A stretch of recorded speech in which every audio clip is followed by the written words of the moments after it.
on est en pleine confiance, certes. On vient ici avec beaucoup de confiance, avec beaucoup d'ambition, mais je ne sais pas s'il y a vraiment un moment parfait pour jouer Liverpool chez eux. Donc en tout cas, on est bien, ça c'est sûr.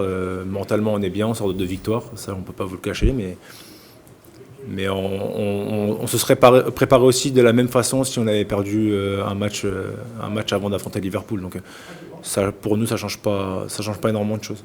On doit jouer notre jeu. Issa l'a dit, on est en confiance. On vient aussi avec beaucoup d'humilité parce qu'on affronte certainement la meilleure équipe au monde actuellement. Mais je crois qu'on a tout à gagner et qu'il faut avant tout jouer notre jeu, bien sûr en tenant compte des forces de l'adversaire, mais jouer notre jeu comme ça a été le cas déjà à l'extérieur, à Bologne par exemple, à Madrid, où on a... Après forcément vous avez des temps faibles dans des matchs comme ça, parce que l'adversaire est fort et forcément il y aura des moments où on va être obligé de faire des choses qu'on n'a pas trop l'habitude de faire. Je crois qu'il y a de la continuité dans ce que faisait déjà Jürgen Klopp. Il a amené aussi ses idées. Il y a une équipe qui tourne pas beaucoup, qui est sensiblement toujours la même, avec beaucoup de variété. Une équipe qui est capable d'attaquer par les côtés, en mettant beaucoup de centres, qui est capable d'attaquer par les côtés en jouant des 1 contre 1 avec des joueurs percutants et très adroits, mais qui est aussi capable de jouer à l'intérieur du jeu avec du jeu court et du jeu combiné.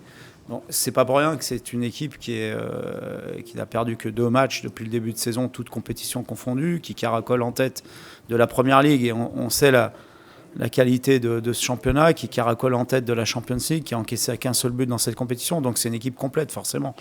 Elle a aussi des joueurs derrière en défense centrale qui sont des garçons très performants. Donc voilà, on peut qu'admirer ce que fait le coach et ce que fait. Comme vous l'avez dit, je pense que c'est l'équipe la plus en forme d'Europe. Ils sont premiers en Ligue des Champions, premiers en Première Ligue. Donc en plus ils sont chez eux, donc c'est sûr que c'est un très gros test pour nous demain. Mais comme je l'ai dit précédemment, on se prépare très sereinement, beaucoup de confiance et avec beaucoup d'ambition. Aujourd'hui la situation est différente puisqu'on est d'ores et déjà assuré ou quasi assuré à 99% d'être dans les 16e de finale. Il nous reste 2 matchs à disputer et forcément l'ambition vient au fur et à mesure des matchs de cette compétition. Aujourd'hui on a encore 2 matchs à jouer et à gagner pour se qualifier directement pour les 8e de finale, ce qui serait premièrement un petit exploit.